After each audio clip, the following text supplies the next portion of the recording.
আসসালামু আলাইকুম, সবাই কেমন আছেন? সবাইকে নাজিভা কিচেনে স্বাগতম। আজকে আপনাদের জন্য নিয়ে আসলাম ডিম বোনা রেসিপি। অনেক ইজি একটা রেসিপি। আমি 10টা ডিম সিদ্ধ করে ছিলে ধুয়ে এই যে ডিমের গায়ে আগ দিয়ে নিয়েছি, কারণ রান্না করার পরে যাতে এটাতে মশলাপাতি ঢুকতে পারে, ডিমের স্বাদটা যাতে বেড়ে যায়। তো আমি আপনাদেরকে একটা নতুন টিপস দিই, ডিম সিদ্ধ করার সময় যদি একটু লবণ ইউজ করেন তাহলে একটা ডিমের খোসাও নষ্ট হবে না, ডিমগুলো অনেক সুন্দর ছিলা যাবে। দেখুন আমি 10টা ডিম ছিলেছি কত সুন্দর করে, একটা ডিমও ছিঁড়ে যায়নি।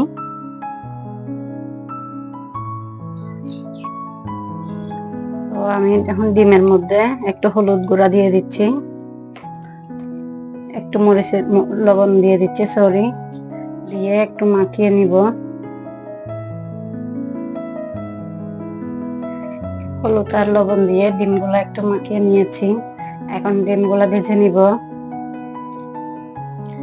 তো ডিম ভাজার জন্য আমি এখন একটা কড়াইয়ে বসিয়ে দিয়েছি, চুলাটা জ্বালিয়ে দিলাম।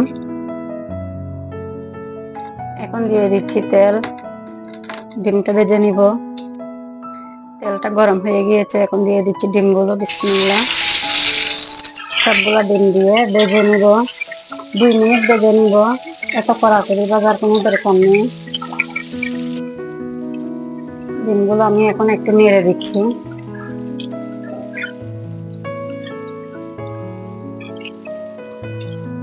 ডিম ভাজার সময় চুলার আঁচটা একদম কমিয়ে দিবেন, না হয় কিন্তু তেল ছিটা গায়ে পড়তে পারে।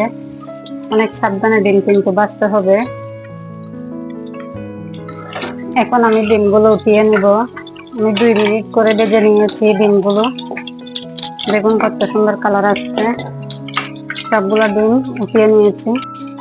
তো এখন বসিয়ে দিলাম ফ্রাই প্যান, রান্না করব। দিয়ে দিচ্ছি তেল।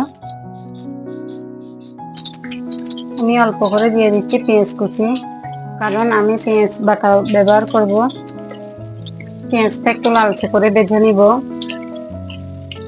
এখন দিয়ে দিচ্ছি পেঁয়াজ বাটা।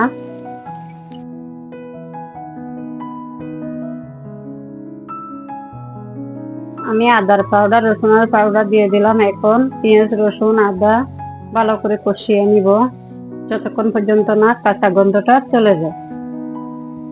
এখন দিয়ে দিচ্ছি একটা টমেটো কুচি করে। টমেটোটা ভালো করে কষিয়ে নিব।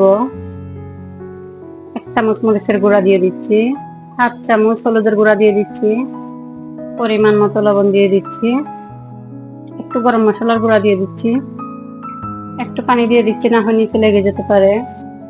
আমি আর কোনো মশলা ইউজ করব না। 5 মিনিট কষিয়ে নিব ভালো করে। 5 মিনিট পরে দেখাচ্ছি আপনাদেরকে। 5 মিনিট পরে ফিরে এলাম।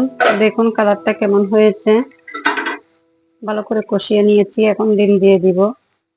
টমেটোটা গলে গিয়েছে, তো আমি এখন ডিম দিয়ে দিচ্ছি। বিসমিল্লাহ। আসলে রেসিপিটি খেতে কিন্তু সাদা ভাত দিয়ে বা খিচুড়ি দিয়ে, পোলাও দিয়ে অনেক মজা।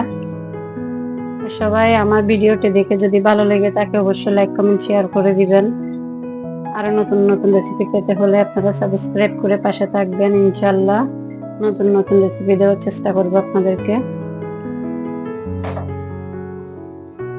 তো আমার রান্নাটা কিন্তু একদম শেষ পর্যায়ে। দেখুন কত সুন্দর হয়েছে কালারটা। এটা ডিম ভুনা বলতে পারেন, ডিমের কারিও বলতে পারেন। রেসিপিটি কেমন হয়েছে অবশ্যই দেখে কমেন্ট করে জানাবেন। আপনারা চাইলে এইভাবে ঝটপট ডিমের রেসিপিটি 10 মিনিটে তৈরি করে কোনো মেহমান আসলে ডিমের রেসিপি দিয়ে আপ্যায়ন করতে পারবেন 10 মিনিটে। তো এটা অনেক মজাদার একটা রেসিপি। এটা পছন্দ করে না এমন কেউ নেই, ছোট বড় সবাই পছন্দ। ডিমের কারি বা ডিম ভুনা, ডিম ভাজি সবারই পছন্দ। তো আমিও আজকে রেসিপিটি খুব অল্প সময়ে অল্প উপকরণ দিয়ে মশলাপাতি দিয়ে তৈরি করেছি। আপনাদের যদি ভালো লেগে থাকে অবশ্যই লাইক কমেন্ট শেয়ার করে দিবেন। সবাই ভালো থাকবেন। আল্লাহ হাফেজ। পরবর্তী ভিডিও দেখার জন্য আমন্ত্রণ রইল। আসসালামু আলাইকুম।